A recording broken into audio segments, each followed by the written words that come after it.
Ladies and gentlemen, be the welcome to this new conference, Geopolitics, dedicated to current events international. In the news global, Russia just razed the sites Ukraine's largest gas producers, and Russia has thus plunged Ukraine, a good part of Ukraine, in the dark. It's the biggest energy offensive since 2022. The biggest energy offensive since 2022. That is to say, since the beginning of the conflict. Yes. Right now, while talking, it is the cold that arrives with force on Ukraine, and it is a period that Russia loves very much. During this period, you must dive Ukraine in the dark. We must do kind of exerting pressure psychological on the Ukrainian people, which will see water on the wall and will be forced to go out to turn against its own leaders, because the struggle that Russia is having to lead, it is obviously against the Ukrainian leaders. Ladies and gentlemen, the Gazira sites on the night of October 3rd to 4th, 2025, 35 Russian missiles and 60 drones targeted Ukrainian gas sites. Yes, and this is according to the national operator Naftogaz. That's the operator national which provides the information.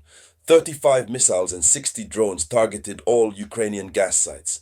This means saying this is the very heart of the energy of Ukrainian electricity which was touched. At the moment we are in the process of speaking, Ukrainians are in a panic that does not speak its name. The anxiety is there. They don't know what to do anymore, what breast is wanted, more heating at the interior of the houses. In the framework of this geopolitical conference, it is of this news that we are going to speak. But before continuing to accept to distribute this video conference around you, you must share it maximum. Here, allow the others can receive the information. So, according to official information, obviously given by the operator National Naftogaz, it is a massive and coordinated attack, and well targeted, extremely well structured, an attack massive. And so it must be said that it is in the night of October 3rd to 4th. 35 missiles and 60 Russian drones targeted the site's gas companies. As we said earlier, the hour is the biggest attack against gas infrastructure Ukrainians since the beginning of the conflict. The regions that were targeted, we have the Poltava region, the region from Kiev, and the Sumy region. Sumy, you already know the region of Sumy. We regularly talked about this famous region of Sumy from which the racing incursion had been possible. It must be said that it is by where the soldiers of Ukraine passed to enter into Russia, in particular in the Kursk region. So the regions of Poltava, Kiev, and Sumy were the most affected, even though the others were affected there. So these are areas where the main extraction centers, gas extraction and storage. These are these main centers which have been hit. 35 missiles. Imagine the number high. Usually when Russia sends, the missiles are 6 missiles, 3 missiles, 4 missiles.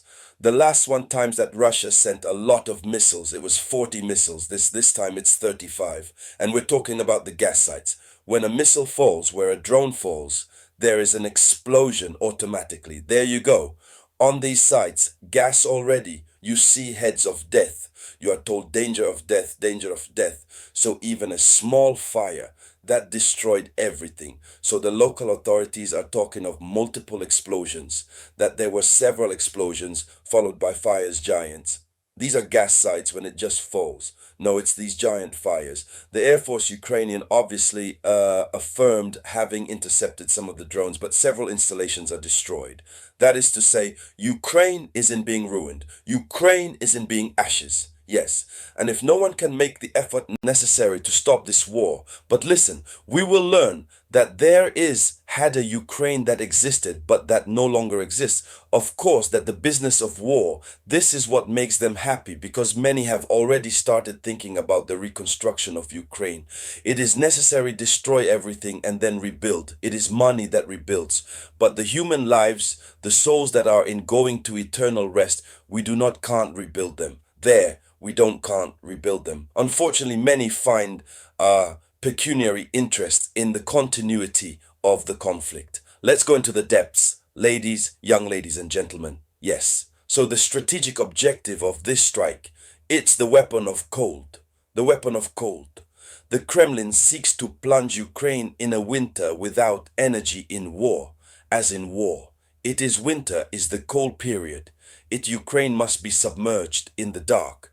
So what are the desired consequences? So like in 2022, they want to dive Ukraine in the dark without energy. But this time it is the G, the gas that is targeted, and gas is the heart of production and heating. So the heart of gas production and the heart of the heating. During the period winter on the Ukrainian side, the people, citizens, need the warmth in their home because it's extremely cold. Adob. So if Russia attacks the source of the heating, obviously Ukraine dives in the dark. Citizens go trembling in their room. Finally, they will be forced to go out to turn against the regime in place. Here, and many will demonstrate their "I'm fed up with this war," which becomes endless. And that's it, the objective sought by Russia. So the attack comes as Kiev tries to fill its reserves before the severe cold. Kiev is in the process of produce a lot of gas to fill its reserves before the big cold really happens. And it is during this moment that Russia comes to strike. So Moscow relies on social pressure without heating, no light. Ukrainian morale and cohesion, social, internal cohesion, that collapses, that's clear, without heating, without light. But the Ukrainians will no longer understand each other and will be forced to stand up against the regime in place.